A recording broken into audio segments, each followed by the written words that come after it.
বান্দরবনের এই সৌন্দর্য যত দেখছি ততই মন কেড়ে নিচ্ছে। এ দেখায় মনে হয় যেন শেষ হবে না। আসলে বান্দরবন পুরাটাই মনে হয় সৌন্দর্য দিয়ে ভরা। এই যে চাঁদের গাড়ি করে সারা জায়গার আঁকাবাঁকা রাস্তা দিয়ে ঘোরার যে ফিলিংসটা, ও নো, আপনি ঘরে বসে থাকলে কখনোই এই মজা আনন্দটা পাবেন না। মাশাল্লাহ, দেখেন কত সুন্দর, ওই যে দূর প্রান্তে কত সুন্দর পাহাড়। আসসালামু আলাইকুম এভরিওয়ান, সবাই কেমন আছেন? শুভ সকাল বান্দরবন। আজকে আমাদের যাত্রা হচ্ছে নীলগিরিতে। তো নীলগিরিতে যাওয়ার আগে হচ্ছে আমরা একটু নাস্তা সেরে নিচ্ছি, যেহেতু অনেক দূরের পথ, তাই হচ্ছে খিচুড়ি আর ডিম নিয়েছিলাম। খাওয়া দাওয়া শেষ করে দেন হচ্ছে আমরা সবাই মিলে চাঁদের গাড়িতে উঠে যাই। আর কিছুক্ষণ চলার পরেই মিলনসরি পুলিশ চেকপোস্টে আমরা দাঁড়িয়ে যাই। এখানে হচ্ছে আমাদের ভোটার আইডি কার্ড যার যার আর কি চেক করে। দেন হচ্ছে আমি একটু নিচে নামি আর এইখানের ভিউটা দেখি, মাশাল্লাহ, মানে প্রাণটা জুড়িয়ে গেছে, এত সুন্দর দৃশ্য। আসলে বান্দরবন আমি যতই দেখছি ততই অবাক হচ্ছি, এত সুন্দর সুন্দর জায়গা, মানে আপনি যতই ঘুরবেন ততই ভালো লাগবে। এই যে আমরা চলে এসেছি শৈলপ্রপাত ঝর্ণার কাছে, আর এখানেই কিন্তু বাজার আছে। বাজারে কিন্তু বিভিন্ন ধরনের সবজি, ফল এবং মেয়েদের যে সাজসজ্জার জিনিস, বাঁশের জিনিস, অনেক কিছু পাওয়া যায়। যেহেতু এখন শীতকাল, সো ঝর্ণায় পানি থাকবে না, এটা তো স্বাভাবিক।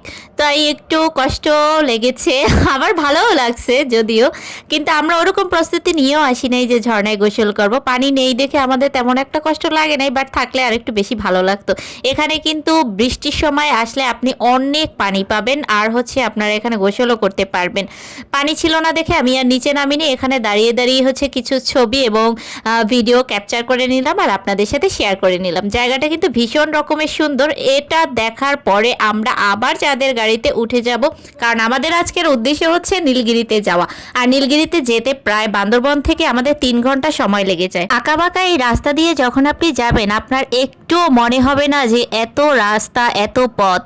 এ পথ শেষ না হলে মনে হয় আপনার কাছে আরো বেশি ভালো লাগবে। এত সুন্দর রাস্তা দিয়ে যেতে যেতে ঘন্টাখানেক পর আমরা আবার একটি চেকপোস্ট পার করি। ওখানে হচ্ছে আমাদের গাড়িটা আবার স্টে করে। এই থেকে আমরা সবাই নামি, নেমে হচ্ছে এখানে আখের রস, তারপরে আমের জুস, তারপরে হচ্ছে পেঁপের জুস, অনেক মজার মজার জুস ছিল, ওইগুলো খেয়ে দেন আমরা আবার চলে আসি।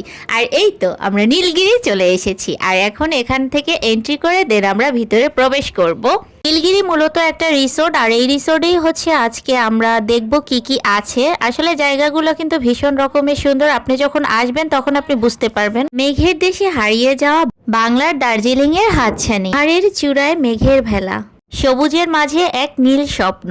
এত সুন্দর জায়গা, মুচা নিচা আঁকা বাঁকা, একদম উপরে সুন্দর একটি রিসোর্ট রয়েছে। এই রিসোর্টে কিন্তু অনেক কিছু রয়েছে, আর সেগুলোই হচ্ছে আপনাদের সাথে হালকা পাতলা একটু শেয়ার করতেছি। সম্পূর্ণটা তো দেখাতে পারতেছি না। আসলে এর আগের দিন আমরা দেবতাখুমে গিয়েছিলাম, সো ওখানে গিয়ে অনেক আমাদেরকে হাঁটতে হয়েছে। হাঁটার কারণে আমার পায়ে অনেক পেইন করতেছিল, যার কারণে আমি এই জায়গাটা খুব বেশি একটা ঘুরতে পারিনি। যতটুকু পারছি ততটুকুই হচ্ছে আপনাদের সাথে শেয়ার করতেছি। এই হচ্ছে নীলগিরির মূল সৌন্দর্য। এই জায়গাটায় দাঁড়ানোর পরে আমার মনে হয়েছে পেয়েছি, আমি মনে হয় সব সুখ এখানেই পেয়েছি। এত সুন্দর একটি জায়গা। আমি তো অনেকগুলো ছবি ক্যাপচার করে নিয়েছি, আর এখন বসে বসে ভিডিও দেখতেছি আর ভাবতেছি, আহা যদি আরেকবার যেতে পারতাম, কতই না সুন্দর। আসলে সময় স্বল্পতার কারণে বেশি দিন থাকতে পারিনি। আমরা জাস্ট 2 থেকে 3 দিনের একটা ট্যুর নিয়ে গিয়েছিলাম, তো সবকিছু মোটামুটি ক্যাপচারও করতে পারিনি। অল্প কিছু আর কি জায়গা ঘুরে দেখেছি, বান্দরবন সিটি এবং দেবতাখুম। যাই হোক, এই ছিল আমাদের নীলগিরির ভিডিও। তো কেমন লাগলো অবশ্যই জানাবেন।